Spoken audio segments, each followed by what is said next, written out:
Hello दोस्तों, आज हम बात करेंगे ऑब्स्टेट्रिक के एक अहम टॉपिक की जिसमें ज़्यादातर बच्चे कंफ्यूज होते हैं। Pregnancy in RH negative mother. Most of the time students को ऑब्स्टेट्रिक की क्लासेस में इसमें बहुत ज़्यादा ही कंफ्यूजन होता है कि कौन एंटीबॉडी बना रहा है, कहाँ से इम्यूनिटी एक्टिवेट हो रही है, किसको नुकसान हो रहा है, फीटस को अगर नुकसान हो रहा है तो कैसे नुकसान हो रहा है। तो मैं यहाँ पे सारे मुद्दों की बात करूँगा, लेकिन इससे पहले मैं बात करना चाहूँगा कि RH नेगेटिव का मतलब क्या है, RH नेगेटिव ब्लड ग्रुप का मतलब क्या है। सबसे पहले हम लोग बेसिक आइडिया को जानने की कोशिश करेंगे कि ब्लड ग्रुप क्या है एक्चुअली। तो नॉर्मली हमारी बॉडी के पास जो ब्लड ग्रुपिंग सिस्टम है वो दो है ना। दो ब्लड ग्रुप की सिस्टम है, एक है ABO सिस्टम और एक है RH सिस्टम। ABO सिस्टम की तो हमें पता है कि एक A एंटीजन होता है, एक B एंटीजन होता है, या दोनों होते हैं या दोनों नहीं होते हैं। अगर दोनों नहीं है तो O ब्लड ग्रुप बोलते हैं। ऐसे ही RH एंटीजन भी होता है। RH एंटीजन जो है नॉर्मली उसके लिए जो जीन रहता है वो क्रोमोसोम 1 के शॉर्ट आर्म पे रहता है और वो बनाता है RH एंटीजन। एक्चुअली 3 तरह की जो RH सिस्टम है वो 3 तरह के एंटीजन्स बनाती है, C एंटीजन, D एंटीजन और E एंटीजन। मोस्टली हम जिस एंटीजन की बात करते हैं वो है D एंटीजन। मोस्टली हम जिस एंटीजन की बात करते हैं वो कौन सा एंटीजन है? D antigen. सम टाइम किसी में D एंटीजन प्रेजेंट होता है तो उसको हम लोग बोलते हैं RH पॉजिटिव। अगर किसी में D एंटीजन नहीं है तो हम लोग उसको बोलते हैं RH नेगेटिव। लेट्स से कि नॉर्मली हमारा जो RBC होता है किसी भी पर्सन का, मान लो कि X पर्सन का RBC है, उसके ऊपर अगर A एंटीजन प्रेजेंट है, ABO सिस्टम का A एंटीजन और RH सिस्टम का D एंटीजन, अगर दोनों पॉजिटिव है तो इस तरह के ब्लड ग्रुप को हम लोग बोलते हैं A पॉजिटिव। अगर मान लो कि अगर ये वाला B एंटीजन है और ये RH एंटीजन का, RH सिस्टम का D एंटीजन प्रेजेंट है तो उसको हम लोग बोलते हैं B पॉजिटिव सिस्टम। अगर ABO सिस्टम का एंटीजन तो प्रेजेंट है, A एंटीजन तो प्रेजेंट है, लेकिन D एंटीजन प्रेजेंट नहीं है, तो इस तरह के ब्लड ग्रुप को हम लोग बोलते हैं A नेगेटिव ब्लड ग्रुप। समझ में आया? अगर बेसिक आपको मालूम है तो आप आगे चीज़ें बहुत इजीली समझ पाओगे। तो मैंने इसमें आपको बताया कि ब्लड ग्रुप सिस्टम हमारी बॉडी में 2 तरह की होती है, ABO system and RH system. ABO system में हम लोग बात करते हैं A blood group, B blood group, दोनों प्रेजेंट हो तो AB ब्लड ग्रुप और O ब्लड ग्रुप। और जब हम पॉजिटिव नेगेटिव जो लिखते हैं वो लिखते हैं RH के बेसिस पे, RH के बिहाफ पे। अगर RH एंटीजन प्रेजेंट है तो हम लोग बोलते हैं A positive. Let's suppose RBC के पास A एंटीजन भी प्रेजेंट है और D एंटीजन भी प्रेजेंट है तो हम लोग उसको बोलते हैं A पॉजिटिव। अगर B एंटीजन भी प्रेजेंट है और D एंटीजन भी प्रेजेंट है तो बोलते हैं B पॉजिटिव। पॉजिटिव का मतलब ही है कि D एंटीजन का प्रेजेंट होना। D एंटीजन मतलब हम लोग लिखते हैं प्लस। अगर D एंटीजन नहीं है तो हम लोग बोलते हैं नेगेटिव, है ना। For example A blood group plus D antigen, तो ये हम लिखेंगे A पॉजिटिव। समझ में आ गया? ठीक है, नेक्स्ट स्लाइड हम देखते हैं।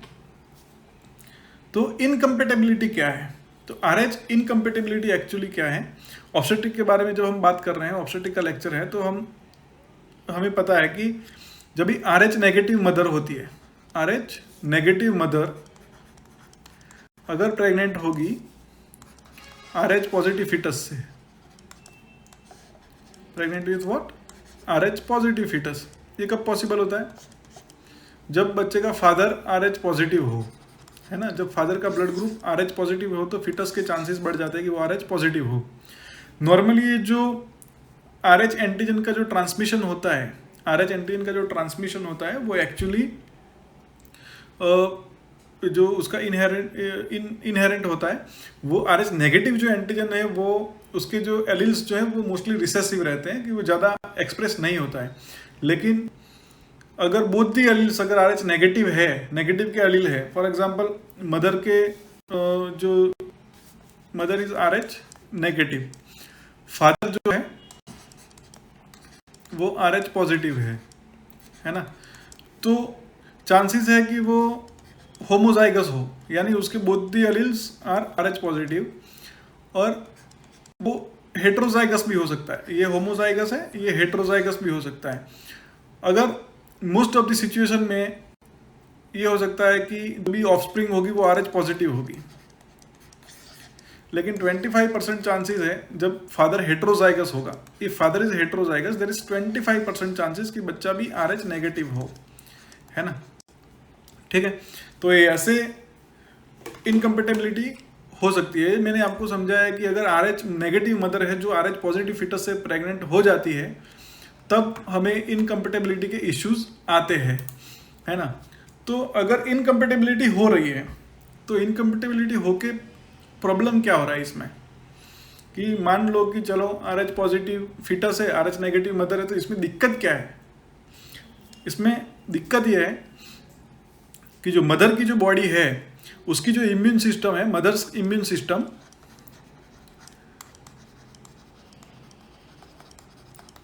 उसने कभी भी डी एंटीजन को देखा नहीं है, उसने कभी भी डी एंटीजन को एनकाउंटर नहीं किया है। अगर मान लो कि RH पॉजिटिव वाला फिटस है और बाय चांस किसी भी कारणवश अगर फिटोमैटरनल हेमरेज होता है, या बच्चे का ब्लड किसी भी कारणवश प्लासेंटा के थ्रू या कहीं कुछ भी रप्चर होने की वजह से मदर की बॉडी में एंटर कर जाता है, तो बच्चे का ब्लड ग्रुप क्या है, RH पॉजिटिव, यानी कि डी एंटीजन उसके पास है, मदर के पास डी एंटीजन नहीं है। तो ये जो डी एंटीजन मदर की बॉडी में जो एंटर कर रहा है, वो मदर की बॉडी के लिए फॉरेन है। इसके लिए क्या होगा कि मैटरनल इम्यून सिस्टम उसके अगेंस्ट एंटीबॉडीज बनाना स्टार्ट कर देगी। मदर्स जो इम्यून सिस्टम है इसके अगेंस्ट रिएक्ट करेगी। तो जैसे ही एंटीजन बॉडी में आता है, मदर्स इम्यून सिस्टम उसको सेंसिटाइज करती है कि ये कौन सा एंटीजन आया है, उसको मारने के लिए फौरन से एंटीबॉडी बना देती है। फर्स्ट टाइम जब ऐसा होता है, तो नॉर्मली जो भी कोई भी नया एंटीजन आता है, तो उसको एनकाउंटर करने के लिए हमारी बॉडी जो सबसे पहले एंटीबॉडी बनाती है वो है इम्यूनोग्लोबुलिन M। इम्यूनोग्लोबुलिन M बनाने के पीछे की वजह है क्योंकि एक तो बहुत बड़ी एंटीबॉडी है, उसकी वैलेंसीज बहुत ज़्यादा होती है, पेंटावलेंट होती है। IgM जो इम्यूनोग्लोबुलिन M होती है वो पेंटावलेंट होती है, ताकि वो बहुत सारे एंटीजन को एक ही साथ में एनकाउंटर कर सकता है। तो इसकी वजह से मदर्स इम्यून सिस्टम एंटीजन के खिलाफ एंटीबॉडी बनाती है। कौन से एंटीजन के खिलाफ एंटीबॉडी बनाती है? डी एंटीजन के खिलाफ एंटीबॉडी बनाती है। तो मदर की बॉडी जो है, मदर्स इम्यून सिस्टम एंटीबॉडी बनाती है। कौन सी एंटीबॉडी बनाती है? Anti-D antibody, anti-D body, anti-D antibody against D antigen, है ना। अगेंस्ट डी एंटीजन ये एंटीबॉडीज बनती है। किस टाइप की एंटीबॉडी बनती है? वो बनती है इम्यूनोग्लोबुलिन M टाइप की। सबसे पहले यही एंटीबॉडी बनती है क्योंकि ये बहुत बड़ी है। IgM एंटीबॉडी के बारे में अगर मैं यहाँ पे लिखूँ, इम्यूनोग्लोबुलिन M एंटीबॉडी, कौन सी एंटीबॉडी है? एंटी-डी एंटीबॉडी, ठीक है। ये IgM टाइप की क्यों बनती है? क्योंकि ये पेंटावलेंट है, बड़ी है, सबसे बड़ी है, पेंटावलेंट है। उसकी 5 वैलेंसी होती है, एक साथ 5 एंटीजन को एक साथ पकड़ सकती है। अगर कोई भी फॉरेन एंटीजन आया तो उसको फटाफट से न्यूट्रलाइज करने के लिए हमको चाहिए शक्तिशाली एंटीबॉडी, तो ये एंटीबॉडी उसको न्यूट्रलाइज करने में काम करती है। इसका अच्छा बेनिफिट क्या मिलता है हमको कि ये जो IgM एंटीबॉडी है वो बहुत बड़ी है, जिसकी वजह से वो प्लासेंटा को क्रॉस नहीं कर पाती है। इसकी वजह से क्या होता है कि ये प्लासेंटा को क्रॉस नहीं कर पाती है और बच्चे में नहीं जाती है, और बच्चे का जो एंटीजन है, डी एंटीजन, उसका एनकाउंटर नहीं कर पाती है, जिसकी वजह से पहली प्रेगनेंसी में यूजुअली फर्स्ट प्रेगनेंसी में कोई दिक्कत नहीं आती है, क्योंकि जो भी एंटीबॉडी बनी है इम्यूनोग्लोबुलिन M वो प्लासेंटा को क्रॉस नहीं कर पाती है, ठीक है। तो यहाँ पे मैंने एक फ्लो चार्ट में भी लिखा है कि फर्स्ट प्रेगनेंसी में क्या होता है कि foetal RBC enter the maternal blood. कैसे एंटर कर जाएंगे? Via foetomaternal haemorrhage. वो जो प्रोसेस है उसको बोलते हैं फिटोमैटरनल हेमरेज। किसी भी कंडीशन के फिटोमैटरनल हेमरेज के बहुत सारे कॉजेज हैं, वो हम बाद में डिस्कस करेंगे। लेकिन फिटोमैटरनल हेमरेज के द्वारा अगर फिटल RBC मैटरनल ब्लड में जाते हैं तो मदर का जो इम्यून रिस्पॉन्स है वो एक्टिवेट हो जाता है। और मदर का जो इम्यून रिस्पॉन्स है वो एक्टिवेट होने के बाद वो एंटीबॉडी बनाता है। और कौन सी एंटीबॉडी बनाता है? वो एंटी डी एंटीबॉडीज बनाता है। किस टाइप की? IgM टाइप की। ठीक है। और इसकी वजह से क्या होता है कि वुमन अब इस एंटीजन से सेंसिटाइज हो चुकी है। RH पॉजिटिव से क्या हुआ है? अब वुमन सेंसिटाइज हो चुकी है। यूजुअली फर्स्ट प्रेगनेंसी में IgM एंटीबॉडी बहुत बड़ी होने के कारण वो प्लासेंटा को क्रॉस नहीं कर पाती है। और IgM से क्लास स्विचिंग होने में, IgG में क्लास स्विचिंग होने में भी बहुत टाइम लगता है, तब तक डिलीवरी हो जाती है। तो यूजुअली फर्स्ट प्रेगनेंसी में वुमन खाली सेंसिटाइज होती है और प्रेगनेंसी को अफेक्ट नहीं कर पाती है। इस वजह से first pregnancy is usually spared, यहाँ पे लिखा मैंने। ठीक है। नेक्स्ट हम बात करेंगे तो फिटस कैसे अफेक्ट होता है। अब IgM एंटीबॉडी बनी, हम बोल रहे हैं कि यार वो फिटस को क्रॉस नहीं कर पाती है, तो फिटस को फिर कैसे अफेक्ट हो रहा है? एक्चुअली इसमें क्या होता है कि जब फर्स्ट डिलीवरी तो हो गई, मदर की बॉडी में इम्यूनोग्लोबुलिन M बन गया है, वो पहचानती है कि एंटी-D एंटीजन क्या है, वो पहचानता है कि D एंटीजन क्या है और उसके खिलाफ एंटी-D एंटीबॉडी बना सकती है। तो अभी उसकी मेमोरी बन गई है कि कोई ऐसा D एंटीजन है जिसके जो हमारे लिए फॉरेन है, हमें उसको खत्म करना है। जब दूसरी बार मदर प्रेग्नेंट होती है, नेक्स्ट टाइम अगर मदर प्रेग्नेंट हुई, अगर सेकेंड प्रेगनेंसी हुई, लेट्स नॉट से सेकेंड, नेक्स्ट प्रेगनेंसी हुई जिसमें फिर से अगर उसने RH पॉजिटिव फिटस कैरी किया और प्रेग्नेंट RH पॉजिटिव फिटस से अगर चांस यहाँ पे फिटोमैटरनल हेमरेज होके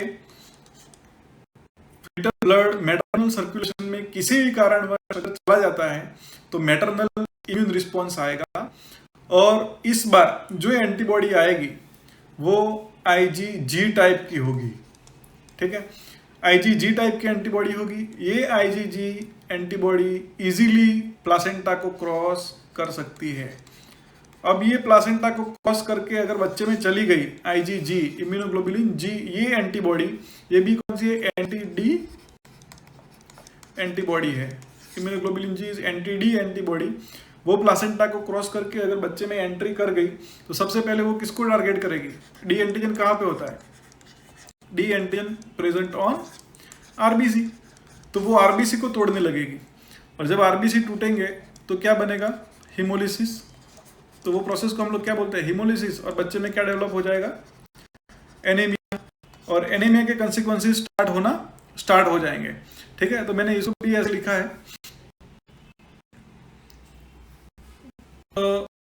if she is already sensitized and again carrying RH positive fetus in her subsequent pregnancy, again if FMH occurs,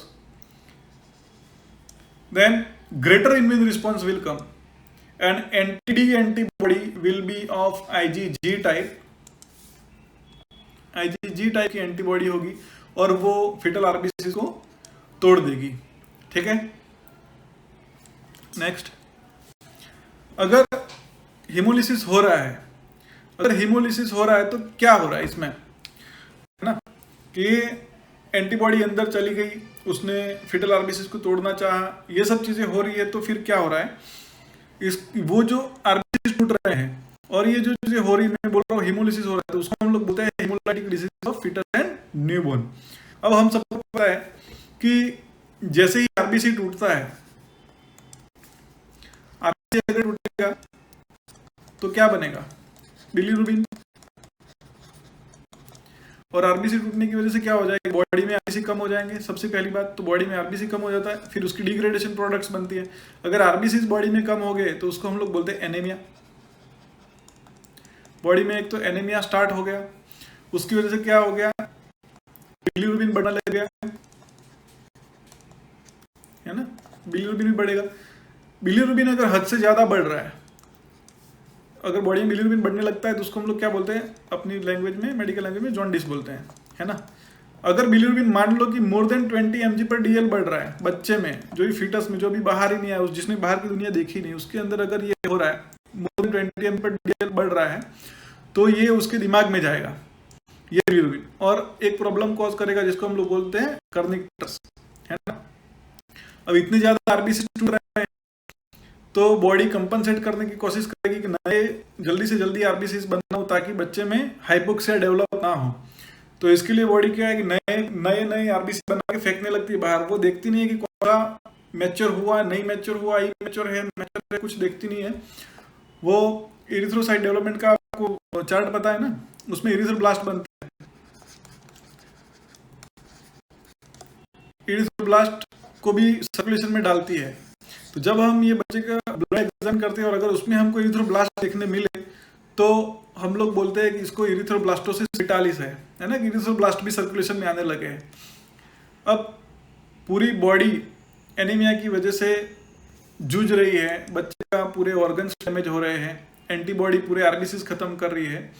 तो क्या हो रहा है कि लीवर जो है वो अपना पूरी तरह से काम नहीं कर पा रहा है और लीवर फेलियर में चला जाता है। अगर लीवर फेलियर में चला जाता है तो प्रोटीन्स बनते नहीं है, अगर प्रोटीन्स नहीं है तो ऑन्कोटिक प्रेशर कम होता है, जो फ्लूइड है वो एक्स्ट्रावास्कुलर स्पेस में लीकेज होता है, तो उसकी वजह से हाइड्रोप्स डेवलप होता है। तो उसको हम लोग बोलते हैं हाइड्रोप्स फेटालिस, है ना। जैसे एसाइटिस होता है या पीडल एडिमा होता है, उस तरह से अगर बच्चे में पूरा इस तरह से स्वेलिंग आने लगी तो उसको हम लोग बोलते हैं हाइड्रोप्स फेटालिस। पॉलीहाइड्रोमनियस भी सेम मैकेनिज्म है। अगर किडनी से जो फ्लूइड फिल्टर हो रहा है वो अगर उसका फिल्ट्रेशन बढ़ गया, जीएफआर अगर बढ़ गया, ज्यादा से ज्यादा पानी बाहर आएगा और उसको हम लोग बोलते हैं पॉलीहाइड्रोमनियस। प्रेगनेंसी इंड्यूस्ड हाइपरटेंशन क्या होती है उसके बारे में अगर मैं आपको बताना चाहूँ तो नॉर्मली अभी क्या हो रहा है कि बच्चे में आरबीसी सारे टूट गए हैं, उसको ऑक्सीजन पकड़ने के लिए उसके पास कम आरबीसी बचे हैं, तो प्लासेंटा क्या करता है, कंपनसेटरी, वो प्लासेंटा बड़ा होने लगता है। अब प्लासेंटा बड़ा होगा, वो ज़्यादा से ज़्यादा ऑक्सीजन को डिफ्यूज कराने की कोशिश करेगा, कम से कम जितना ऑक्सीजन में डिफ्यूज करा सकता हूँ उतना ऑक्सीजन डिफ्यूज कराओ। तो प्लासेंटोमेगाली होती है। और अगर कोई भी चीज़ प्लासेंटा से अगर प्लासेंटा किसी की इटियोलॉजी है तो जब प्रेगनेंसी इंड्यूस्ड हाइपरटेंशन आप पढ़ते हो तो उसमें मेन इटियोलॉजी क्या है, प्लासेंटा। अगर प्लासेंटा खुद ही बड़ा हो रहा है तो वो प्रेगनेंसी इंड्यूस्ड हाइपरटेंशन भी करा देगा। इक्टेरिस ग्रेविस नियोनेटारम, अगर बच्चा जॉन्डिस के साथ पैदा हुआ, ये माइल्डर फॉर्म है आरएच इनकम्पेटेबिलिटी के। बच्चा पैदा हो गया, अंदर डैमेज नहीं हुआ, अंदर नुकसान नहीं हुआ, आईयूडी नहीं हुआ, लेकिन बच्चा पैदा हुआ जिसको जॉन्डिस है, तो इक्टेरिस ग्रेविस नियोनेटारम उस कंडीशन को बोलते हैं कि बच्चा जॉन्डिस के साथ पैदा हुआ। आरएच नेगेटिव मदर का बच्चा आरएच पॉजिटिव वाला इक्टेरिस ग्रेविस नियोनेटारम जॉन्डिस के साथ पैदा हुआ है। और दूसरा एक बच्चे उससे माइल्डर फॉर्म है कंजेनाइटल एनीमिया ऑफ न्यूबॉर्न। बच्चा पैदा तो हो गया, उसको ना जॉन्डिस है, कुछ नहीं, खाली एनीमिया है ना, तो उसको बोलते हैं कंजेनाइटल एनीमिया ऑफ न्यूबॉर्न। अब ये सब जो बातें हमने ऊपर की, ये सब बातें थी थियोरिटिकल बातें कि क्या हो रहा है, कैसे हो रहा है, क्यों हो रहा है। अब आती है डॉक्टरों वाली बात कि बताओ भाई, आप ऑब्स्टेट्रिक बन गए, गायनेकोलॉजिस्ट बन गए, अब इस चीज़ को आरएच इनकम्पेटेबिलिटी को आप बचाओगे कैसे, अंदर जो फिटस है उसके नुकसान को बचाओगे कैसे। तो यहाँ पे how can we prevent this situation, और हम क्या कर सकते हैं इसको बचाने के लिए, है ना। सबसे पहले हम लोग क्या करेंगे कि मदर को सेंसिटाइज ही मत होने दो। मदर को क्या करो, सेंसिटाइज ही मत होने दो, उसके शरीर में एंटीबॉडी बनने ही मत दो जिसकी वजह से ये सारे प्रॉब्लम्स हो। सबसे पहले तो हम लोग सेंसिटाइजेशन को प्रिवेंट कर सकते हैं। दूसरा क्या कि मान लो कि वो ऑलरेडी सेंसिटाइज होके ही तुम्हारे पास आई है, क्या हुआ, दूसरा सेंसिटाइज होके ही तुम्हारे पास आई है, तो अब क्या कर सकते हो इस सिचुएशन में। हम कर सकते हैं कि यार सब जल्दी से जल्दी इसको आइडेंटिफाई करो, किसको, फिटल एनीमिया को। सबसे पहले फिटल एनीमिया को आइडेंटिफाई करो, चलो एंटीबॉडी बन गई है, बच्चे में जा भी रही है, तो बच्चे का ब्लड तोड़ रही है कि नहीं तोड़ रही, और अगर तोड़ भी रही है तो बच्चे में एनीमिया डेवलप हुआ है कि नहीं हुआ। जितना जल्दी आप एनीमिया को आइडेंटिफाई कर सको इतना जल्दी आइडेंटिफाई कर दो और बच्चे की ट्रीटमेंट चालू कर दो, ताकि इस प्रेगनेंसी को आप बचा सको, है ना। तो यहाँ पे आपका एक्चुअली डॉक्टर वाला काम स्टार्ट होता है कि अगर इस चीज़ को आपको बचाना है, आरएच इनकम्पेटेबिलिटी वाली वुमन में अच्छे से डिलीवर कराना है, तो दो चीज़ें हैं कि या तो आप सेंसिटाइजेशन को प्रिवेंट करो। अगर सेंसिटाइज हो गई है, किसी भी कारणवश सेंसिटाइज हो गई है, तो आपका काम बनता है कि जल्दी से जल्दी फिटल एनीमिया को आइडेंटिफाई करो और उसको ट्रीट करो और बच्चा डिलीवर करा दो हेल्दी से हेल्दी, है ना। नेक्स्ट, अब मैं आपको ये जो चीज़ें बताऊंगा वो एक हम लोग ऐसा करते हैं कि क्लिनिकल सिनेरियो बेस थोड़ा पढ़ते हैं ताकि आपको ज़्यादा समझ में आएगा कि अगर मदर का सेंसिटाइजेशन हमको बचाना है तो कैसे करेंगे। केस नंबर 1 है, वो पढ़ता हूँ मैं। A primigravida woman comes for her first antenatal visit at 16 weeks. Her blood group is A negative. A negative, आप ओपीडी में बैठे हो, एक फीमेल आई, प्रेग्नेंट है, 16 वीक प्रेग्नेंट है, आपने सोनोग्राफी करके देख लिया, सब चीज़ देख ली, अब आपने रूटीन में ब्लड ग्रुप और वगैरह बेसिक इन्वेस्टिगेशन आपने एडवाइस कर दी कि भाई ये करा के लाओ। अब जब वो अपने रिपोर्ट करा के आती है और आपने देख लिया कि यार उसका ब्लड ग्रुप तो ए नेगेटिव है, तब आप क्या करोगे? ए नेगेटिव, आपको पता लग गया कि तो RH नेगेटिव वाली प्रेगनेंसी वाली बात हो गई। जब RH नेगेटिव वाली प्रेगनेंसी है तो अब आपको क्या करना है? ज़्यादातर हम लोग क्या करेंगे, फादर का ब्लड ग्रुप पता करो, है ना।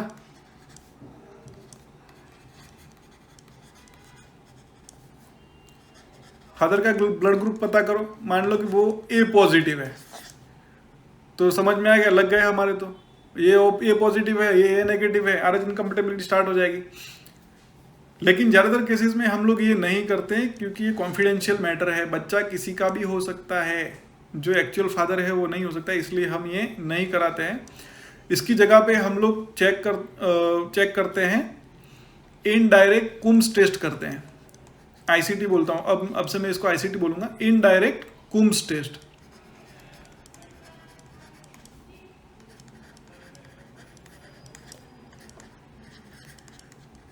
इनडायरेक्ट कुम्स टेस्ट में क्या होता है कि हम लोग मैटरनल ब्लड लेते हैं और उसमें एंटीबॉडी ढूंढने की कोशिश करते हैं कि इसमें एंटीबॉडी बनी है कि नहीं बनी है ना।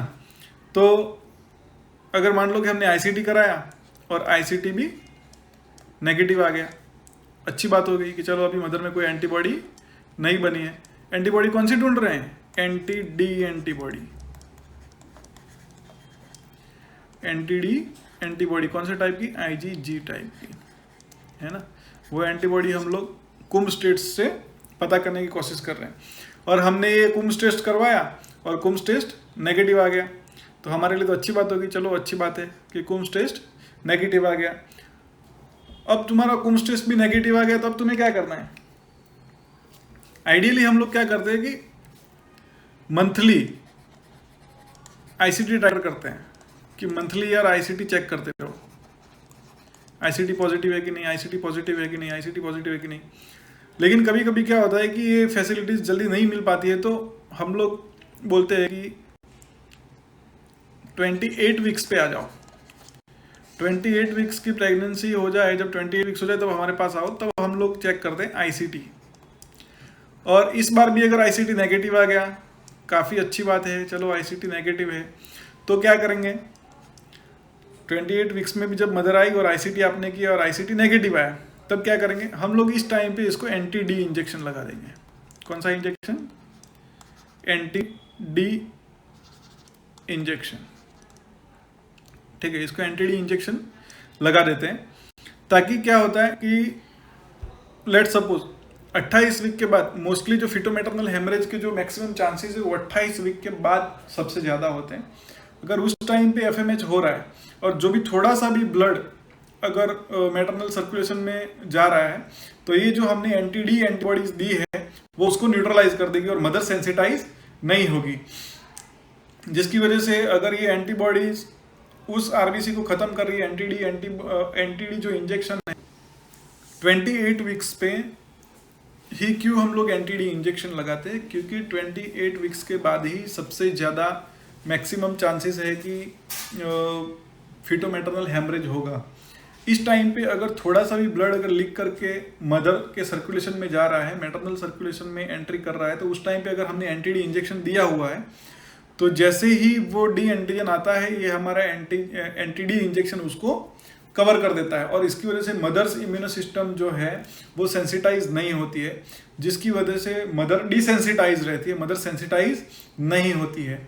एक बार फिर से बता रहा हूँ कि 28 वीक पे हम लोग ये फीमेल जो आएगी उसको एंटी-D इंजेक्शन लगा देते हैं।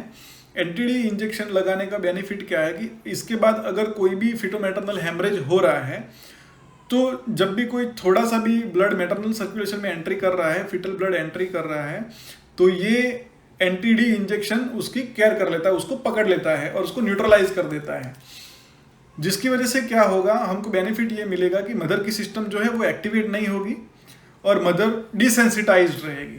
अगर मदर डिसेंसिटाइज्ड रहेगी तो प्रेगनेंसी में कोई दिक्कत नहीं आएगी।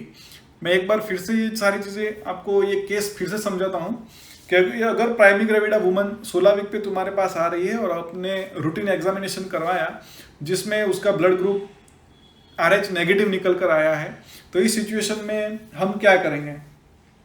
तो हम सबसे पहले हमारे दिमाग में आएगा कि बच्चे के ब्लड ग्रुप के बारे में पता करते हैं।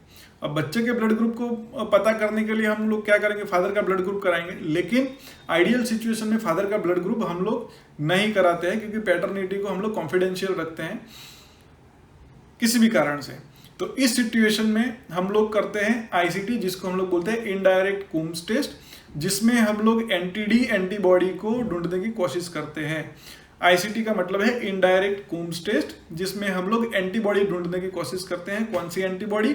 NTD एंटीबॉडी को ढूंढने की कोशिश करते हैं। अगर इस बार जैसे 16 वीक पे हमने ICT कराया, ICT नेगेटिव आ गया, तो हम लोग क्या करेंगे? हम लोग उसको मंथली बुलाएंगे कि आओ ICT चेक कराओ, आओ और ICT चेक कराओ। लेकिन काफ़ी सारे जो सेटअप्स होते हैं वहाँ पे ये सारी फैसिलिटीज़ नहीं अवेलेबल होती और पेशेंट को बहुत दूर तक जाना पड़ता है। तो ऐसी सिचुएशन में हम लोग क्या करते हैं? 28 वीक पे पेशेंट को बुलाते हैं और ICT करते हैं। ICT का मतलब है इनडायरेक्ट कूम्स टेस्ट। अगर इस बार भी 28 वीक पे भी ICT अगर नेगेटिव आ रहा है तो हम लोग पेशेंट को NTD इंजेक्शन लगा देते हैं। NTD इंजेक्शन पेशेंट को लगाने के बाद 28 वीक के बाद अगर कोई भी फिटोमेटर्नल हेमरेज हो रहा है तो ये जो NTD इंजेक्शन हमने दिया है वो उसकी केयर कर लेता है।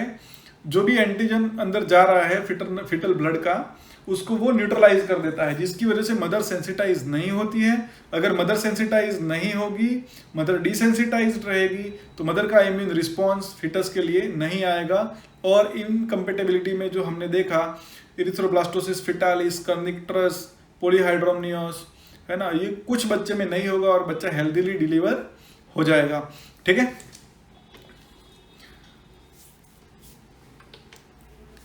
ये जो मैंने आपको बताया उसको मैंने फ्लो चार्ट में लिखा है कि इनडायरेक्ट कूम्स टेस्ट करेंगे। अगर ICT नेगेटिव आया तो उसको 28 वीक पे रिपीट करेंगे और 28 वीक पे रिपीट करने के बाद अगर फिर से नेगेटिव आया तो हम लोग क्या करेंगे?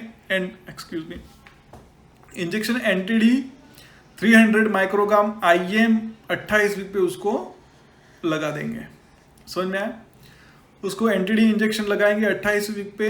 NTD इंजेक्शन का डोज लिखा हुआ है 300 माइक्रोग्राम, रूट लिखा हुआ है किस रूट से देंगे? IM, है ना, IM रूट से 300 माइक्रोग्राम NTD हम लोग देते हैं। इस चीज को हम लोग बोलते हैं routine antenatal NTD prophylaxis. Routine antenatal NTD prophylaxis. ठीक है, 28 वीक क्यों पसंद करते हैं? क्योंकि risk of foetomaternal haemorrhage is more in the third trimester. Risk of fetal hemorrhage more in the third trimester, not maximum. Maximum risk of fetal hemorrhage is during labor and delivery. Maximum risk labor और delivery पे है, लेकिन chances more है कि वहाँ पे हो। Maximum chances labor और delivery के टाइम पे होते हैं। ठीक है, अगर मान लो कि हमने 28 वीक पे NTD दे दिया है, ठीक है, 28 वीक पे NTD दे दिया है, NTD दे देने के बाद डिलीवरी के टाइम तक उसको कुछ FMH हुआ होगा तो उसने टेक केयर कर लिया, लेकिन डिलीवरी कराते टाइम ब्लीडिंग तो होती है। अगर वो ब्लीडिंग हुई और मैटरनल सर्कुलेशन में चला गया, चलो ये डिलीवरी तो हमने नॉर्मल करा दी, लेकिन अगली डिलीवरी के लिए कोई दिक्कत हो सकती है। इसके लिए हम लोग क्या करते हैं कि ड्यूरिंग डिलीवरी, जब डिलीवरी हो जाती है उसके 72 घंटे के भीतर हम फिर से एक NTD इंजेक्शन मदर को लगा देते हैं, ताकि कोई भी छोटा मोटा ब्लड, फिटस ब्लड जो मैटरनल सर्कुलेशन में एंटर किया है उसकी टेक केयर कर सके। मैंने यहाँ पे लिखा है कि during antenatal period after giving NTD, if FMH occurs, NTD will take care. But during delivery, if FMH occurs, we must give NTD injection again. We must give NTD injection again to cover this FMH. जब delivery हो जाती है, ये जो मैंने बताया कि delivery के बाद हम लोग NTD देते हैं, उसका मैंने एक फ्लो चार्ट बनाया कैसे। अगर डिलीवरी के बाद हमने देखा कि यार हो सकता है, क्योंकि हम इतने तो ज़्यादा अंदर घुस के तो देखने वाले नहीं है, हो सकता है कि वहाँ से ब्लड अंदर लीक कर जाए, तो हम लोग क्या करते हैं कि बेबी का ब्लड ग्रुप चेक कर लो चलो एक बार को, है ना, कि बेबी अगर RH पॉजिटिव है या RH नेगेटिव है। अगर RH नेगेटिव है तो कुछ करने को बचता ही नहीं है ना, खत्म। लेकिन बेबी RH पॉजिटिव है तो एंटीडी इंजेक्शन 300 माइक्रोग्राम IM फिर से दे दो, 28 वीक पे देने के बाद फिर से डिलीवरी के टाइम पे एंटीडी इंजेक्शन देना है। कितना? 300 माइक्रोग्राम कहाँ पे देना है? IM 300 माइक्रोग्राम IM एंटीडी इंजेक्शन देना है, ठीक है। अब बात आती है कि चलो हम 300 माइक्रोग्राम लिख देता हूँ यहाँ पे ताकि आपको याद रहे। 300 माइक्रोग्राम एंटीडी इंजेक्शन दे रहे हैं। एंटीडी इंजेक्शन कहाँ पे दे रहे हैं? IM दे रहे हैं। तो हमको पता कैसे लगेगा कि यार डॉक्टर साहब ये जो हमने दिया 300 माइक्रोग्राम, क्या ये इनफ है उस ब्लड को न्यूट्रलाइज करने के लिए जितना ब्लड मैटरनल सर्कुलेशन में एंटर किया है फिटस का? क्या ये डोज इनफ होगा कि वो उसको न्यूट्रलाइज कर पाए? तो उसके लिए फिटोमेटरनल हेमरेज को एस्टिमेट करने के लिए हमारे पास कुछ टेस्ट हैं। इसको हम लोग बोलते हैं KB टेस्ट या क्लीहुअर-बेटकी टेस्ट, है ना। इसको हम लोग बोलते हैं एसिड इल्यूशन टेस्ट। इसमें हम लोग क्या करते हैं कि मदर का ब्लड सैंपल लेते हैं, उसकी एक स्लाइड प्रिपेयर करते हैं, उसके ऊपर एक रीएजेंट डाल देते हैं, सिट्रिक एसिड फॉस्फेट बफर, है ना। सिट्रिक एसिड फॉस्फेट बफर डालते हैं। मदर का ब्लड लिया हमने, मदर का ब्लड हमने स्लाइड पे किया, स्लाइड प्रिपेयर की और उसके ऊपर हमने ये बफर डाला। कौन सा? Citric acid phosphate buffer. इससे क्या होता है कि जो भी मैटरनल RBCs हैं वो सारे वॉश ऑफ हो जाते हैं, गायब हो जाते हैं, और जो फिटस के RBCs होते हैं वो एक्चुअली एसिड रेजिस्टेंस होते हैं, एसिड रेजिस्टेंट होते हैं, जिसकी वजह से वो स्लाइड पे ऐसे के ऐसे दिखते हैं।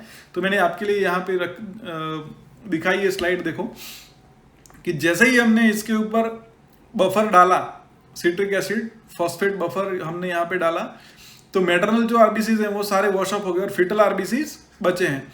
तो उसके गिन के साइंटिस्ट के पास फॉर्मूला है, उस हिसाब से वो बताते हैं कि भाई इतना डोज इनफ है या नहीं है, ठीक है।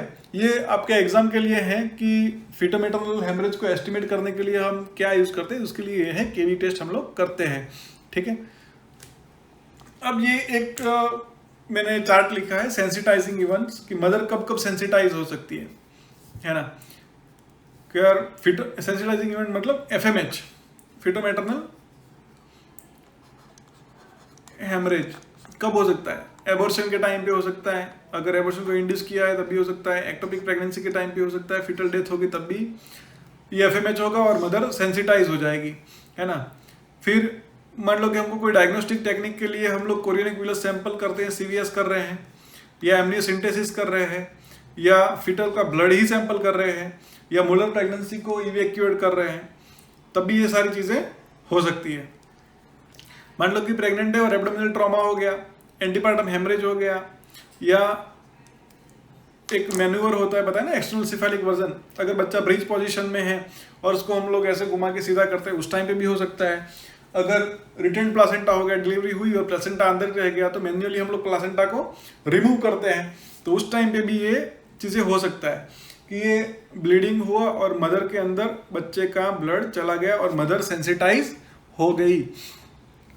दूसरा केस आता है, अब तुम OPD में बैठे हो, पहला वाला केस आया आपके पास, आप ये करके खुश हो कि चलो हमने 28 वीक पे एंटीडी दे दी, डिलीवरी के टाइम पे दूसरा एंटीडी दे दिया और अगली प्रेगनेंसी में कोई दिक्कत नहीं होगी, इसकी वजह से हमने एक मदर को अच्छे से अच्छा काम कर दिया, ठीक है। लेकिन अब दूसरी औरत आती है आपके पास OPD में, G2 second gestational para 1 L1 woman came for her routine antenatal checkup at 16 weeks. Her blood group is B negative. Her husband's blood group is B positive. और her ICT is positive. अब होशियार थे यहाँ तक, तो जब तक ये लाइन नहीं थी तब तक का तो आपको पता था कि चलो B नेगेटिव मदर आई है, उसके हस्बैंड का ब्लड ग्रुप भी पॉजिटिव है, कोई बात नहीं, हम लोग ICT चेक कर लेते हैं। ICT नेगेटिव आया था पिछली बार तो हम खुश थे, चलो कोई दिक्कत नहीं है। ICT नेगेटिव आ गया तो हमने क्या किया 28 वीक पे बुला दिया, 28 वीक पे चेक कर लिया 28 वीक पे चेक करने के बाद हमने क्या किया, ओहो नेगेटिव आ गया, फिर हमने उसको एनटीडी दे दिया। फिर डिलीवरी के टाइम पे चेक करके हमने उसको फिर से एनटीडी दे दिया और हमने सारी चीज़ें कवर कर दी।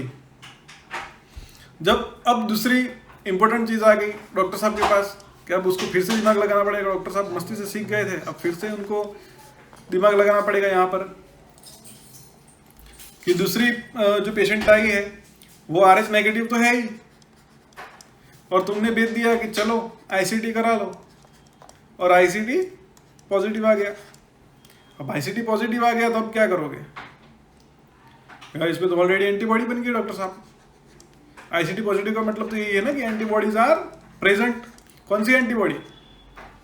Anti-D antibodies are present, anti D antibody बन गई है। तो अब हमको क्या देखना है, तब आता है तुम्हारा रियल नॉलेज, तुम्हारे काम। इस टाइम पे हम लोग देखेंगे ICT का titre. We will check what, ICT का टाइटर कि कितनी एंटीबॉडी बनी है। अब ये बताओ हमें, पहले तो हम ये पता कर रहे हैं कि एंटीबॉडी बनी है कि नहीं बनी।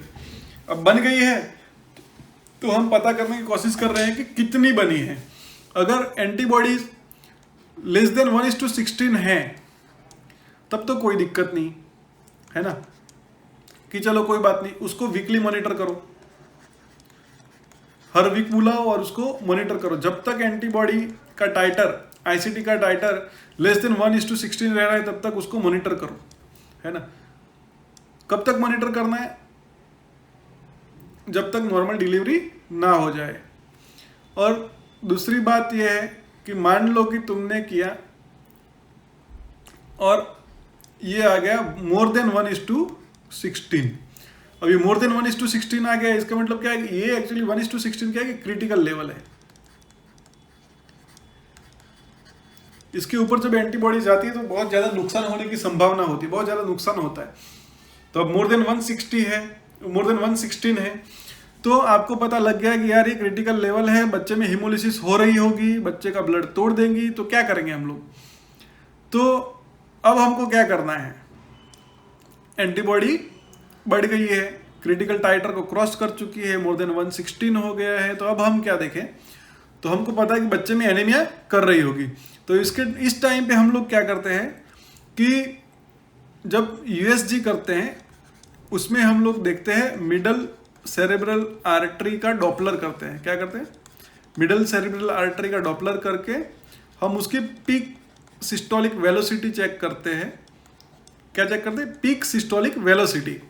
जैसे ही हम लोग सोनोग्राफी करते हैं ना, उसमें ऐसे वेव आते हैं, जब ये डॉक्टर्स लोग करते हैं ना तो ये ऐसे ऐसे ऐसे वेव्स आते हैं, तो उसकी वेलोसिटी चेक करते हैं।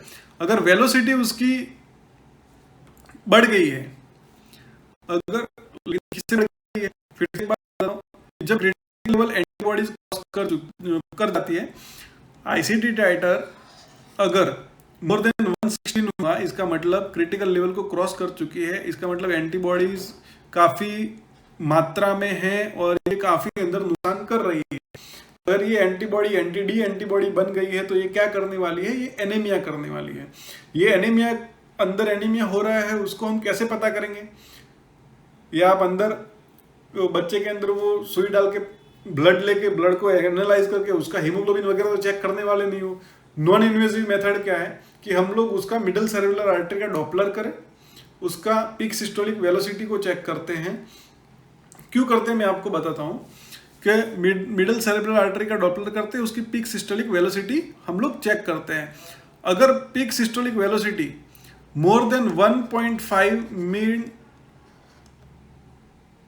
ऑफ मल्टीपल होती है, मोर देन 1.5 मॉम होती है, तो हमको लगता है कि यार ये सिग्निफिकेंट एनीमिया हो रहा है, तो हम आगे की प्रोसेस स्टार्ट करते हैं। लेकिन मैं आपको इससे पहले बताता हूं कि इसका मतलब क्या है। ये weekly middle cerebral artery Doppler करके उसकी पीक सिस्टोलिक वेलोसिटी हम लोग चेक करते हैं, उसकी पीक सिस्टोलिक वेलोसिटी चेक करते हैं। ये क्यों चेक करते हैं कि जब भी एनीमिया हो रहा है तो सारी बॉडी में ऑक्सीजन की कमी महसूस होने लगती है, तो जो वाइटल ऑर्गन है उसको सबसे ज़्यादा ब्लड पहुंचने की कोशिश करता है, सबसे ज़्यादा ऑक्सीजन, सबसे ज़्यादा न्यूट्रिएंट्स उसको जाने की कोशिश करती है। तो इसकी वजह से जो दिमाग को ब्लड सप्लाई करती है वो मिडल सेरेब्रल आर्टरी है, और मिडल सेरेब्रल आर्टरी दिमाग को सप्लाई करती है, तो उसका जो है वॉल्यूम, उसका फ्लो क्या है, बढ़ जाएगा। तो वो फ्लो हम लोग मेजर करते हैं, और वो फ्लो मेजर करके हम लोग पता लगाने की कोशिश करते हैं कि सिग्निफिकेंट एनीमिया हुआ है कि नहीं हुआ है ना। ठीक है, अगर मान लो कि MCA more than 1.5 multiple of median है, अगर MCA मोर देन 1.5 हो गया, इसका मतलब कि सिग्निफिकेंट एनीमिया हुआ है। तो इस सिचुएशन में क्या करेंगे हम लोग, कॉर्डोसिंथेसिस अंदर जाएंगे, बच्चे का ब्लड सैंपल निकालेंगे और उसमें देखेंगे कि फिटल हीमेटोक्रिट कितना है। अगर फिटल हीमेटोक्रिट लेस देन 30 है तो हम लोग उसको ब्लड ट्रांसफ्यूजन देंगे, है ना। फिर से बता रहा हूँ कि जब ICD का टाइटर लेस देन 116 था तब हम लोग उसको वीकली मेजर करते थे, है ना। तब हम लोग उसको वीकली मॉनिटर कर रहे थे कि चलो इसका टाइटर ना बढ़ जाए, टाइटर बढ़े तब आगे देखेंगे। टाइटर कम है तो मतलब इसका मतलब कि एंटीबॉडी इतनी ज़्यादा एक्टिव नहीं है, इतनी ज़्यादा बच्चे को इफेक्ट नहीं आएंगे, इतनी ज़्यादा सिम्टम्स नहीं आएंगे। जब ये क्रिटिकल टाइटर बढ़ जाता है तो उसकी वजह से क्या होता है कि बच्चे के ब्लड में काफ़ी नुकसान होता है, काफ़ी आरबीसीज को ये तोड़ देते हैं, और काफ़ी आरबीसीज को तोड़ने के बाद बच्चे में एनीमिया डेवलप होता है। तो आप एनीमिया को नॉन इन्वेजिव तरीके से बाहर से कैसे पता करोगे कि बच्चे में एनीमिया हो रहा है। तो ये इसकी वजह से हम लोग वो जानने के लिए हम लोग क्या करते हैं, मिडिल सेरेब्रल आर्टरी डॉपलर करते हैं और उसकी पीक सिस्टोलिक वेलोसिटी चेक करने की कोशिश करते हैं, है ना। अब peak systolic velocity more than 1.5 multiple of median है तो हम लोग क्या करेंगे, कॉर्डोसिंथेसिस। बाहर से हमको पता लग गया कि हाँ यार एनीमिया तो है, सिग्निफिकेंट एनीमिया डेवलप हो गया है, सिग्निफिकेंट एनीमिया डेवलप हो चुका है। तब कितनी डिग्री पे एनीमिया है, कितना एनीमिया है वो पता करना है। इसलिए हम सीधा इन्वेड करेंगे, अंदर से ब्लड निकालेंगे बच्चे का और उसको एनालाइज करेंगे। अगर फिटल हीमेटोक्रिट, फिटल HCT अगर लेस देन 30 है तो हम लोग इंट्रा यूट्राइन फिटल ट्रांसफ्यूजन देंगे, ठीक है। अब यहाँ पे क्वेश्चन राइज होता है कि हमने MCA किया और MCA लेस देन 1.5 आया तो क्या करेंगे भाई। MCA लेस देन 1.5 आया, इसका मतलब कि सिग्निफिकेंट एनीमिया नहीं हो रहा है, तो क्या करना है, वीकली मॉनिटरिंग करिए, है ना। अब चलो दूसरा क्वेश्चन ये आता है यहाँ पे, है ना। यहाँ पे तो चलो मैंने आपको समझा दिया कि लेस देन 1.5 आया तो क्या करना है। अब दूसरी बार आप कंफ्यूज यहाँ पे होते हैं, मान लो कि हीमेटोक्रिट मोर देन 30 आया तो क्या करना है। नहीं, कुछ नहीं करना भाई, इसको एनालाइज करो वीकली। जब लेस देन 30 आता है तो ही उसको ट्रांसफ्यूजन देंगे, ठीक है। लेस देन 30 होता है तभी उसको ट्रांसफ्यूजन देंगे, क्योंकि ये सब क्रिटिकल लेवल्स हैं, क्रिटिकल लेवल पे ही हमको काम करना है, ठीक है। कि थर्ड केस देखते हैं कि a G3P2L1 woman comes for the antenatal checkup at 16 weeks, her blood group is B negative, in her last pregnancy the baby had delivered Rh positive fetus who developed jaundice and was kept in the NICU for 15 days. She recalls that her pregnancy was monitored with weekly USGs. अब आप क्या करोगे doctor साहब,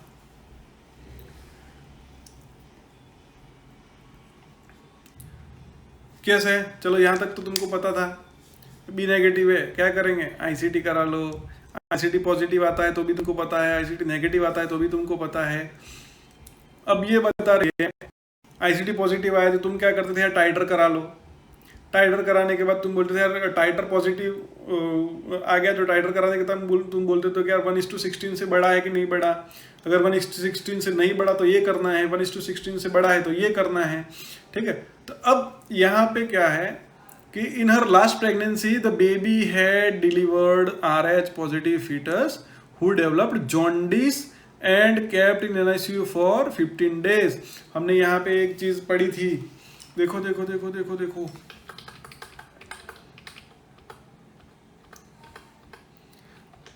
ये वाला इक्टरस gravis न्यूनेटारम लेके आई है। पिछली प्रेगनेंसी में क्या हुआ था, इक्टरस ग्रेविस न्यूनेटारम माइल्डर फॉर्म हुआ था इसकी प्रेगनेंसी में, है ना, कि बच्चे को इफेक्ट हो गई थी लेकिन माइल्ड लेवल पे, इसका मतलब बच्चे को इफेक्ट हुई थी, मतलब माइल्ड लेवल पे, इसका मतलब एंटीबॉडी ने टाइटर क्रॉस कर दिया था, सिग्निफिकेंट एनीमिया कर दिया था। सिग्निफिकेंट एनीमिया क्यों हुआ? क्योंकि उसने ब्लड को तोड़ दिया था, एंटीबॉडी ने ब्लड को अटैक कर दिया था, उसके आरबीसी को अटैक कर दिया था।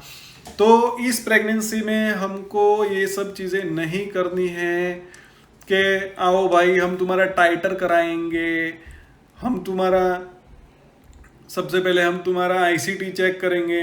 आईसीटी चेक नहीं करना है, आईसीटी चेक नहीं करना है, उसके बाद चलो टाइटर कर देते हैं। यहाँ पे टाइटर भी नहीं कर देना है, टाइटर भी नहीं करना है। यहाँ पे हमको करना है सीधा स्टार्ट एमसीए पीएसवी से, क्योंकि पिछली प्रेगनेंसी में ऑलरेडी उसका टाइटर क्रॉस हो चुका है और वो बोल भी रही है कि प्रेगनेंसी में मुझे हर हफ्ते वो लोग चेक करते थे, हर हफ्ते वो लोग चेक करते थे। क्यों चेक कर रहे थे? यही चेक करते थे, एमसीए पीएसवी, है ना, मीन मिडल सेरेब्रल आर्टरी के पीक सिस्टोलिक वेलोसिटी चेक कर रहे होंगे। अगर बड़े तो कुछ करते हैं, नहीं बड़े तो कुछ नहीं करते, है ना। तो इस केस में हमको ये सारी कथा नहीं करनी है, यहाँ पे हमको सीधा एमसीए पीएसवी से स्टार्ट करना है, ठीक है।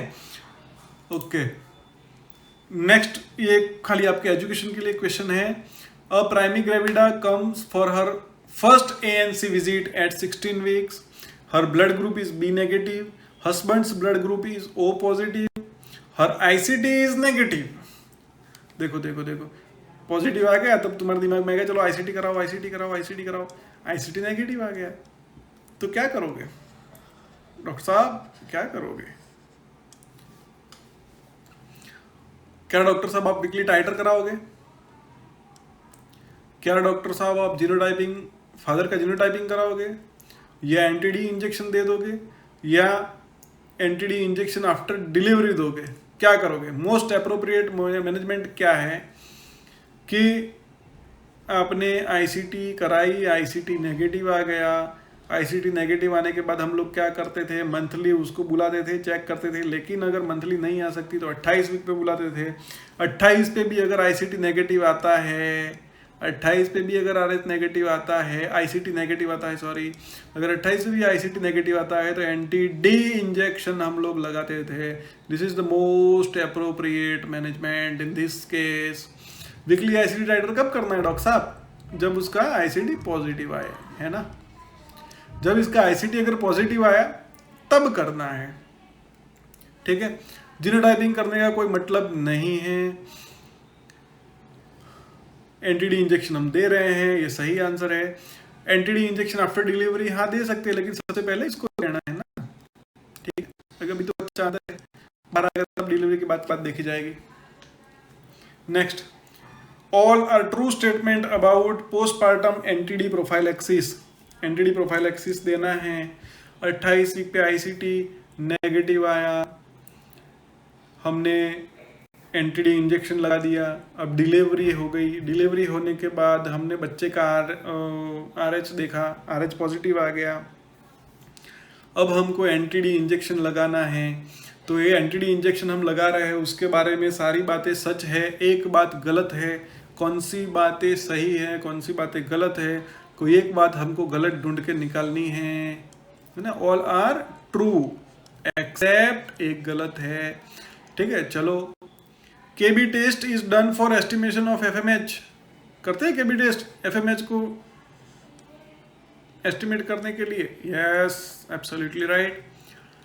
Can be given up to 1 month. Yes, मैंने आपको ये नहीं बताया, लेकिन जब डिलीवरी हो जाती है बच्चे की, आरएच पॉजिटिव बच्चे की, आरएच नेगेटिव मदर से, delivery of Rh positive fetus, Rh negative mother, तब हम लोग डिलीवरी के बाद क्या करते हैं, मैंने क्या बोला, 72 आवर्स के अंदर आपको एंटीडी इंजेक्शन का एक एक्स्ट्रा डोज लगा देना है ना। लेकिन मान लो कि कुछ इंटेलिजेंट है हमारे जैसे कि भूल गए देना, तो क्या कर सकते हैं, उसको 28 दिन तक दे सकते हैं। 28 दिन तक एंटीडी दे सकते हैं, जिससे हमको सम बेनिफिट अचीव हो सकते हैं, कुछ बेनिफिट मिल सकते हैं, एटलीस्ट कुछ तो बेनिफिट मिले। सम बेनिफिट्स आर अचीव्ड, इसलिए इसको 1 मंथ तक दे सकते हैं, राइट, ये भी ट्रू है। Required when the baby is RH positive, PPH prophylaxis, yes obviously अगर बच्चा RH पॉजिटिव है तो देना ही पड़ेगा RH नेगेटिव मदर को। Given to newborn within 72 hours of life, 72 hours of birth, 72 hours of birth में given to newborn नहीं, given to mother, given to mother within 72 hours of birth, है ना, ठीक है। Next question, an RH negative woman, 4th para, 3rd para, L3 live 3, 3 बच्चे जिंदा है, with ICD positive and titres are 1:32 at 28 weeks, and titers are 1:32. An RH negative woman, gestation for para 3 L3, 3 बच्चे जिंदा है, with ICD positive, ओहो ICD positive, और तब आपको सूझा कि चलो टाइटर करा लेते हैं, टाइटर करा लिए, टाइटर भी क्रिटिकल लेवल को क्रॉस कर चुके हैं at 28 weeks. What is the most appropriate management? जब आपके पास वुमन आई, RH नेगेटिव आई, आपको सूझा कि यार ICD करा लो, ICD कराया, पॉजिटिव आ गया, उसका टाइटर भी क्रॉस हो चुका है, ICD पॉजिटिव आने के बाद तुम क्या करते हो? टाइटर्स कराते हो। ये टाइटर 1:16 है या मोर देन 1:16 है? मोर देन 1:16 है, क्रिटिकल लेवल को क्रॉस कर चुका है। इस टाइम पे आपको क्या करना है? डॉक्टर साहब क्या करोगे? बता देना। जब ये क्रिटिकल लेवल क्रॉस कर जाए तो हम लोग क्या चेक करेंगे? भाई अब ये तो एनीमिया करेगा, अंदर जाके RBC को तोड़ेगा, है ना। तो एनीमिया चेक करने के लिए क्या करोगे? एनीमिया चेक करने के लिए चलो estimate the amniotic fluid bilirubin, estimate the fetal HB levels by cordocentesis, perform MCPSV Doppler या परफॉर्म इंट्रा यूट्राइन ट्रांसफ्यूजन। भाई एनीमिया हुआ है, बच्चे को चेक किए बिना कैसे आप ट्रांसफ्यूजन कर दोगे? नहीं करोगे। एमनियोटिक फ्लूइड बिलिरुबिन चेक करने हैं, नहीं करना, वो भी इन्वेसिव मेथड है। Estimate fetal HB levels by cordocentesis, ये भी इन्वेसिव मेथड है। ये सारी इन्वेसिव मेथड्स हैं। तो नॉन इन्वेसिव तरीके से चेक करने का क्या है? यही तरीका है, परफॉर्म PSV, है ना, middle cerebral artery peak systolic velocity check करो। उसके बाद तुम्हें उसकी peak systolic velocity more than 1.5 MOM है तो कॉर्डोसिंथेसिस करो। कॉर्डोसिंथेसिस करके हीमेटोक्रिट चेक करो। अगर हीमेटोक्रिट लेस देन 30% है तो फिर ट्रांसफ्यूजन दो, है ना, ठीक है। तो सबसे पहले हमको ये एनीमिया कर रहा है तो एनीमिया को हमको पता तो करने दो कि ये एनीमिया है कि नहीं है। टाइटर क्रॉस हो गया है, एनीमिया कर रहा है, अगर एनीमिया सिग्निफिकेंट है कि नहीं है वो तो पता करने दो। एनीमिया सिग्निफिकेंट है वो कैसे पता चलेगा? हम लोग MCA PSV करेंगे तब, ठीक है। अब हमने ये सारी चीजें देख ली, सारे क्लिनिकल सिनारियोज भी देख लिए। अभी हम लेक्चर के लास्ट टॉपिक में हैं, फीटल हाइड्रॉप्स। फीटल हाइड्रॉप्स क्या होता है? यहाँ पे मैंने डेफिनेशन लिखी है। When there are 2 or more effusions in the fetus in terms of pleural effusion और पेरिकार्डियल इफ्यूजन और एसाइटिस, इन तीनों में से अगर कोई भी 2 इफ्यूजन्स है तो उसको हम लोग फीटल हाइड्रॉप्स बोलेंगे। या कोई एक इफ्यूजन है और NSR का है। NSR का मतलब क्या होता है कि जनरलाइज बॉडी एडिमा। अगर बॉडी पे जनरलाइज एडिमा है तो उसको हम लोग NSR का बोलते हैं। या कोई एक इफ्यूजन और NSR का है तो हम लोग फीटल हाइड्रॉप्स बोलेंगे, ठीक है। फीटल हाइड्रॉप्स की पैथोफिजियोलॉजी क्या है, कि क्यों डेवलप हो रहा है, कैसे डेवलप हो रहा है? एक्चुअली क्या हो रहा है कि जब NTD एंटीबॉडीज मैटरनल सर्कुलेशन से फीटल ब्लड में आ रही है और फीटल RBC को डैमेज कर रही है। फीटल RBC जब टूट रहे हैं उसकी वजह से हो रहा है एनीमिया। जब एनीमिया हो रहा है तो जितने भी सारे ऑर्गन्स हैं उनको प्रॉपर ऑक्सीजन नहीं मिल रहा है, नंबर 1, ठीक है। तो उसकी वजह से क्या हो रहा है कि हार्ट को बहुत ज़्यादा काम कर रहा है और उसकी वजह से हमारा सर्कुलेशन क्या हो रहा है? हाइपरडायनेमिक सर्कुलेशन हो रहा है। अब जो हाइपरडायनेमिक सर्कुलेशन हो रहा है इसका मतलब कि बहुत जल्दी जल्दी ब्लड को पहुंचा रहा है, क्योंकि ऑक्सीजन जो कैरिंग कैपेसिटी है ब्लड की वो कम हो गई है और जो डिफ्यूजन होना चाहिए ऑक्सीजन का जो एंड ऑर्गन्स में वो नहीं जा पा रहा है। तो हार्ट बहुत जल्दी तेजी से भाग रहा है, जल्दी जल्दी ऑक्सीजन पहुंचाओ, है ना। तो इसकी वजह से हाइपरडायनेमिक सर्कुलेशन हो रहा है। दूसरा क्या हो रहा है कि एनीमिया होने की वजह से दूसरी चीज ये हो रही है बॉडी में कि एक्स्ट्रा मेडुलरी हेमेटोपोइसिस स्टार्ट हो जाता है। एक्स्ट्रा मेडुलरी हेमेटोपोइसिस स्टार्ट हो रहा है, जिसकी वजह से हिपेटोमेगाली भी हो रही है, स्प्लीनोमेगाली भी हो रही है और दूसरे ऑर्गन्स भी ब्लड बनाना स्टार्ट कर दे रहे हैं। तो हिपेटोमेगाली होने की वजह से अब लीवर फेलियर में चला गया है। लीवर फेल होने की वजह से क्या हो रहा है कि जितना प्रोटीन्स बनना चाहिए बॉडी में उतने प्रोटीन्स नहीं बन पा रहे हैं। अगर प्रोटीन्स बॉडी में कम है तो जो प्लाज्मा का जो ऑन्कोटिक प्रेशर है वो कम होगा। अब ऑन्कोटिक प्रेशर कम हो रहा है और सामने हाइपरडायनामिक सर्कुलेशन की वजह से हाइड्रोस्टैटिक प्रेशर बढ़ रहा है, तो फ्लूइड लीक होगा, है ना। आप पढ़ोगे आगे फिजियोलॉजी में वगैरह में, अगर आपको बेसिक आइडिया है तो आप समझ रहे होंगे मेरी बात को कि ऑन्कोटिक प्रेशर कम हो रहा है और हाइड्रोस्टैटिक प्रेशर बढ़ रहा है, तो फ्लूइड थर्ड स्पेसिस में लीक हो रहा है, जिसकी वजह से फ्लूइड हमको ऐसे दिख रहा है बाहर स्पेसिस में निकला हुआ। देखो ये बच्चे के आसपास कितना फ्लूइड भर गया है ना। तो ये सारे हाइड्रॉप्स की ये पैथोफिजियोलॉजी है ना। तो हाइड्रॉप्स की इटियोलॉजी क्या है? What are the causes of fetal hydrops? दो कॉजेज हो सकते हैं, दो कैटेगरी में हम लोग इसको बांटते हैं, इम्यून हाइड्रॉप्स और नॉन इम्यून हाइड्रॉप्स। इम्यून हाइड्रॉप्स में तो हमें पता है कि RH इनकम्पेटेबिलिटी एक कॉज है ना, RH इनकम्पेटिबिलिटी। और नॉन इम्यून हाइड्रॉप्स के कॉजेज है fetal cardiovascular anomalies, chromosomal abnormalities. Most common chromosomal abnormality कौन सी है? एनिप्लॉइडीज। और एनिप्लॉइडीज में भी अगर बात करें तो टर्नर सिंड्रोम, है ना, most common Turner syndrome. Fetal infections हैं, उसमें मोस्ट कॉमन है parvovirus B19, cytomegalovirus, toxoplasmosis, syphilis, herpes, alpha thalassemia है, इनबॉर्न एरर ऑफ मेटाबॉलिज्म है। तो नॉन इम्यून हाइड्रॉप्स के भी जो कॉजेज है उसमें मोस्ट कॉमन कॉज क्या है? Fetal cardiovascular anomaly, second most common, this is the most common. Second most common क्या है? Chromosomal abnormality. Chromosomal abnormality most common क्या है? एनिप्लॉइडीज। एनिप्लॉइडीज में भी कौन सी एनिप्लॉइडी? Turner syndrome. ठीक है, ये हमारा RH इनकम्पेटिबिलिटी का लेक्चर यहाँ पर खत्म होता है। अगर आपको ये कंटेंट, ये लेक्चर पसंद आया हो तो प्लीज़ लाइक करना, और अगर आप ऐसे कोई और टॉपिक्स पढ़ना चाहते हो तो प्लीज़ कमेंट में लिखना, तो मैं उस टॉपिक पे वीडियो बनाऊंगा। और आपका प्यार सब्सक्राइब करके मुझे देना। Thank you so much.